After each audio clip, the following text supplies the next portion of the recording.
Wow, what a Yeah. heartbreaker there by Duda. That is, I mean, we were talking about pulling away, the first 2 point. No, no, no. None of Nope. that's happening. He has brought us back to reality. And Mm. gosh, you just one struggle to find a way that Black could develop any counterplay at all. And in 5 moves, it was like a complete sea change. Yeah, absolutely. I mean, that's the thing. If this was in the 5 minute portion, I mean, this wouldn't even be a discussion. Like that game would be put in the bag by White, I Yep. think, very easily. But the 3 minute portion, the time gets low very quickly, especially at the pace that we've seen these guys play at. Very measured. They're often at the exact same amount of time, but still at a very slow pace in general. I feel they're getting in time trouble early. Yeah. And speaking of which, Duda just took 40 seconds on move 6 in a relatively theoretical position. Gosh, that game must be so tilting. I mean, those are the worst when you play phenomenal opening, you're on the cusp of grabbing that big lead, and poof, you lose, and then you've got the black pieces in the next game. And I like what Giri's doing here. I think Duda's already worse. That knight's coming to e5. This is a dream Caro-Kann position for White. Yeah, it's Something's gone almost pretty wrong here for Black. it has the essence of like a London gone right as well. It's just anytime Yeah. you have the structure, B2 to D4 pawns, F7 to D5 pawns with the light squared bishop specifically for Black locked on the inside of that, you're very, very happy as White. Because look at White's bishops, right? You have D3 and C1 completely open on those two beautiful diagonals. Black's bishop on D7 is sort of the sore thumb. And yeah, I'd really, really like White's position here. I think he can sink the knight into E5, knight D2, knight F1. So many ways to continue. Well, the time consumption says it all. Duda is down to half of his time. He has no idea what to do. And I like the decision to castle long. I think he should have made that move faster. But I mean, there's no question that White has many ways to develop his advantage. Giri continuing with that approach of getting the knight to e5. Maybe just go bishop e8 and at some point whip up something on the king side. But one struggles to see how that's going to happen Ever anytime happens, soon yeah. or ever. Yeah. Knight d2, knight f3. Like usually when a commentator says something like, yeah, just play this move and then try to do something over here, that's equivalent to like plus 1.5 or something. Right, exactly. Like, yeah, if we have to say like, yeah, you whip something up over there, then it's probably a minimum plus 1.5 for the other guy. That's literally what it is. Plus 1.5.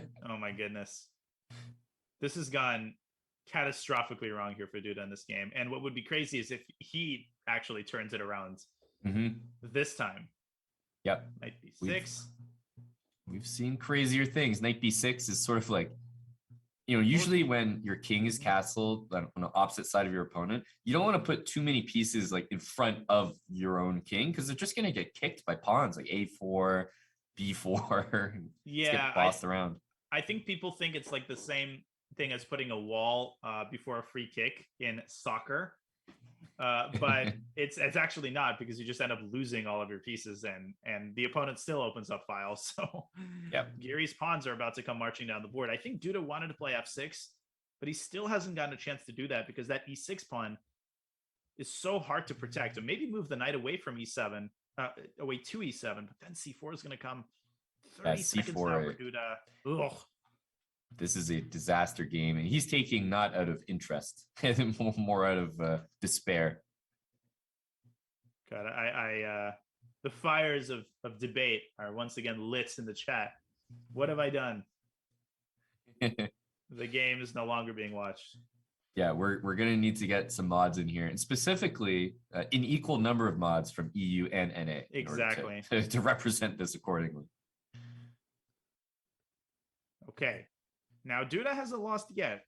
And a move like b4 here looks mighty tempting indeed, trapping in the bishop. Bishop b5. That looks great as well. Bishop takes c6 and queen a6 is a threat. Yeah, big time threat. He had to retreat there. Still some hope. I would like to play the move bishop takes knight on d4. So I agree with Giri's decision to take that, not allow. Okay, here we go. A4. Finally, he's managed to play f6. Yeah. I kind of like A4 here. Maybe this queen takes e5. Oops. Opening of the c7 square for the bishop. Right. He's taken first, maybe a4 now, but still maybe move the queen to d6. Okay, c4, perfect timing. It looks like it. Obviously, rook takes c4, knight e5. You don't want to be part of that business at all.